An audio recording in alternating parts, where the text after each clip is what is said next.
A Câmara dos Deputados votou hoje mais propostas da reforma política e uma emenda que garantia maior participação das mulheres no Legislativo foi rejeitada. Outros temas também sobre a reforma política estão em votação neste momento. Quem tem as informações é o repórter Paulo Leite, que fala ao vivo. Boa noite, Paulo Leite. Boa noite, Catiúcia. Boa noite, Guilherme. Boa noite a todos. Os deputados acabam de rejeitar aqui no plenário a chamada federação partidária, que substituiria as coligações partidárias de hoje. Antes, eles aprovaram uma proposta conjunta com 4 outros projetos. E por ampla maioria, 433 votos a 7. A primeira dessas 4 propostas aprovadas é sobre fidelidade partidária. Quem mudar de partido depois de ser eleito vai perder o mandato, salvo exceções, como casos de grave discriminação pessoal.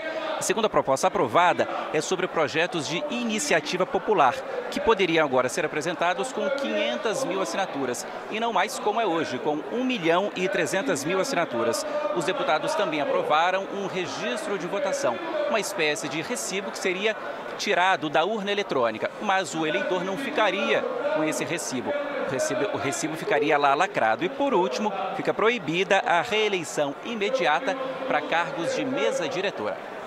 E, Paulo, essas votações ainda não são definitivas. Você pode explicar os próximos passos da tramitação, por favor? Isso, Guilherme. Este é o primeiro turno de votação aqui na Câmara. Depois é preciso passar por mais um turno aqui na Câmara e logo depois outros 2 turnos, dessa vez no Senado. É um longo caminho, portanto. Hoje à tarde, no fim da tarde, no começo da noite, uma outra proposta foi analisada pelos deputados. Veja aí na reportagem. Um apetaço durante uma entrevista do presidente da Câmara esta tarde cobrava o aumento do número de mulheres na política. Ali ao lado, no plenário da Câmara, era votada a proposta de instituir uma cota para as mulheres no Legislativo nas próximas 3 eleições. 10% na primeira, 12% na segunda e 15% na terceira. Se eu olhar para a Bahia, ela tem 39 deputados. Nesses 39 deputados, eu teria que ter 4 mulheres. E nós temos apenas 3. Então, em que consiste esse esforço? Muito simples. Se no nosso sistema, se nosso esforço partidário não conseguirmos eleger as 4 mulheres, esta 4ª vaga seria preenchida da seguinte forma: a mais votada do Estado, independente da coligação. Nós temos que adotar o sistema de representação. Mas não havia consenso sobre a proposta. A disputa tem que ser voto a voto, trabalho a trabalho, e não ter uma percentagem. Se não houvesse disputa, a disputa é igual para todos. Todos são iguais. Na disputa, ganha quem for mais votado. Após 2 horas de discussão, a proposta foi rejeitada pelos deputados. Foram 293 votos a favor do projeto, 15 a menos do que o necessário. 101 deputados votaram contra a cota para as mulheres e houve também 53 abstenções. Na semana passada, 6 propostas foram aprovadas. Mandatos de 5 anos para todo o cargo eletivo. Hoje, os senadores têm 8 anos de mandato e os demais 4 anos. O fim da reeleição para presidente, governador e prefeito, a redução da idade mínima para ser eleito senador, governador e deputado, restrição de acesso de pequenos partidos ao fundo partidário, alteração na data de posse de governador e também de presidente. A posse hoje é em 1º de janeiro. E autorização para que as empresas façam doação de campanha a partidos e não a candidatos. Já projetos como o fim do voto obrigatório e a instituição de eleições para todos os cargos numa só data foram rejeitados pelos deputados. E o programa Espaço Público de hoje vai conversar sobre vários assuntos, inclusive sobre a reforma política, com o jurista e ex-governador de São Paulo, Cláudio Lembo. Mas o Espaço Público, eu lembro, começa logo depois do Repórter Brasil. Mas nós vamos discutir agora a reforma política.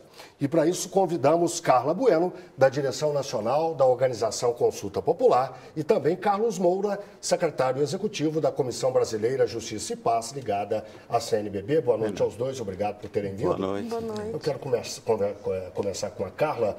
Que avaliação você faz das propostas aprovadas até agora pela Câmara dos Deputados?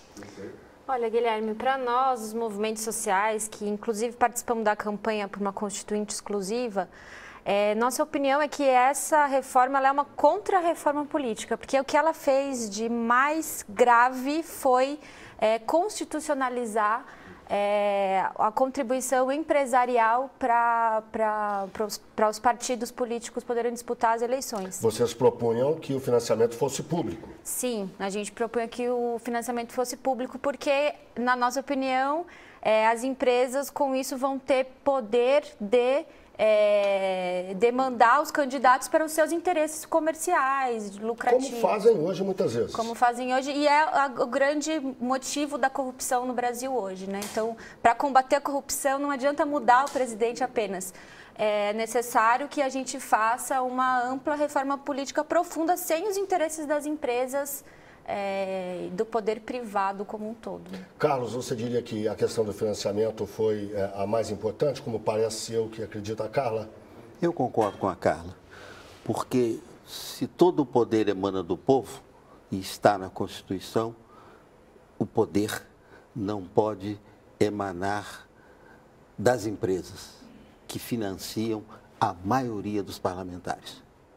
Agora, vários dos outros pontos aprovados parecem um pouco acessórios, um pouco vírgulas nesse texto da reforma política. É isso mesmo? É verdade. Agora, isso é um processo.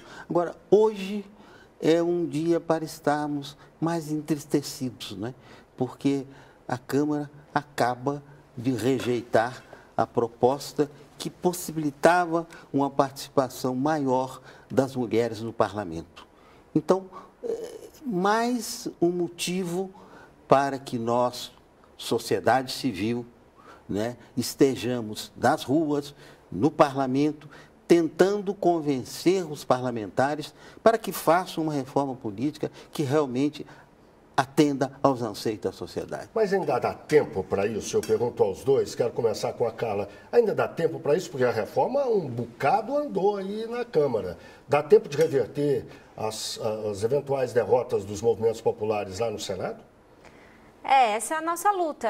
Agora os movimentos sociais vão seguir se manifestando, vão seguir se colocando às ruas para tentar, de alguma forma, demonstrar que é inconstitucional, inclusive, alguns pontos, o formato, o método que foi utilizado para a aprovação desses pontos, de algum dos pontos ali dentro dessa... Todo esse mecanismo criado de dividir a votação em pontos foram manobras construídas para desarticular o movimento e para não possibilitar a participação popular no processo de envolvimento da sociedade na construção da reforma política, porque isso, de alguma forma, mexeria com os interesses dos próprios que estão ali dentro, né? Então, na nossa opinião, a Câmara, os deputados que estão ali não têm condições de se autorreformar, o Congresso não tem condição de se autorreformar, e por isso que a nossa luta é por uma constituinte exclusiva do sistema político.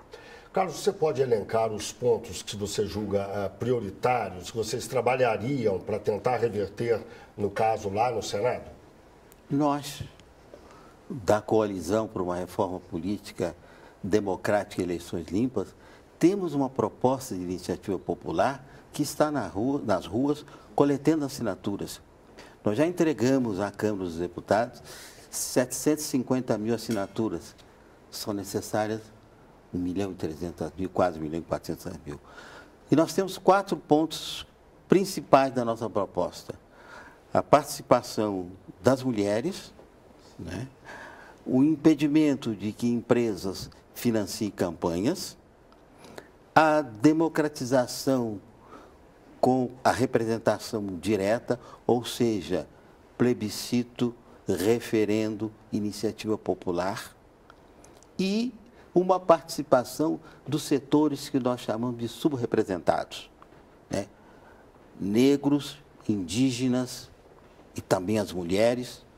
São estas as nossas propostas que estão na rua como iniciativa popular. Agora, o projeto, quando chegar ao número mínimo exigido de assinaturas, que andamento teria? Quando é que vocês têm a expectativa de que isso vai acontecer, ou seja, que o número mínimo de assinaturas vai ser conseguido? E a partir daí, o que aconteceria? A experiência nossa de que iremos 1.300.000, 1.400.000 assinaturas, vem de outras duas iniciativas nossas, que foram a Lei 9840, que é aquela que pune quem compra votos, e a Lei do Ficha Limpa. Portanto, eu penso que em mais de uns 6 ou 7 meses nós teremos esse número de assinaturas. Mas aí não será tarde, talvez, porque a votação na Câmara segue acelerada, o Senado vem em seguida. Mas veja, tem o segundo turno e depois vai para o Senado, e as nossas propostas não são propostas de emenda à Constituição. São mais fáceis de serem São mais aprovadas. fáceis, não precisam dos 308 votos. São legislações infraconstitucional, portanto, mais fáceis de serem votadas e discutidas. Não são emendas constitucionais. Eu estou sentindo o Carlos um tanto otimista. Você compartilha desse otimismo, Carla? Olha, para nós, a gente tem uma longa batalha, assim, em especial porque nós não acreditamos que esse Congresso tem condições de melhorar o sistema político, né?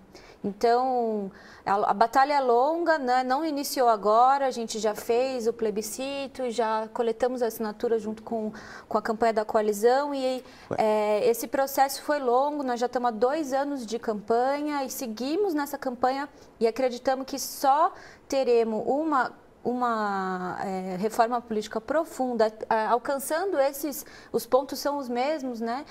Alcançando todos os interesses populares, se for através de uma constituinte, ou seja, uma constituinte exclusiva que envolvam outras figuras públicas, outras pessoas, outras personalidades capazes de construir um sistema político não de acordo com os interesses de dentro do parlamento atual. Então, é um desafio muito grande, a luta segue e acho que a unidade é fundamental das organizações de esquerda, dos movimentos populares, né? E é um desafio grande, não está fácil e a gente sabe que em especial porque hoje aquela Câmara dos Deputados, né, o Senado também, mas em especial a Câmara dos Deputados, não se respeita mais as regras, né? As regras elas estão de cabeça para baixo ali, agora é uma autoridade maior que decide sobre, uma pessoa que decide sobre os rumos da política ali. Então está difícil, mas o nosso alvo está claro e vamos seguir em movimento, em luta aí. No fim, a luta política é que determina o ritmo e o resultado de qualquer disputa. Mas é preciso que haja a participação dos movimentos sociais nas ruas e dentro do Congresso, fazendo pressão. Tá certo. E tem mais. Nós precisamos, e esse também é o entendimento da coalizão, de tentar recuperar o que seja a ação política, a militância política, que ela tem que ser na perspectiva do bem comum, do serviço à comunidade. Infelizmente, nós temos um Congresso que deixa muito a desejar nisso. Mas é preciso que nós recuperemos esses valores, né? O parlamentar, ele está a serviço da população e, sobretudo, da população menos favorecida. Muito bem, eu agradeço aos nossos 2 convidados, a Carla Bueno, da Direção Nacional da Organização Consulta Popular, e ao Carlos Moura, secretário executivo da Comissão Brasileira de Justiça e Paz, ligada à CNBB. Obrigada, Guilherme. Obrigado, boa noite. Boa noite.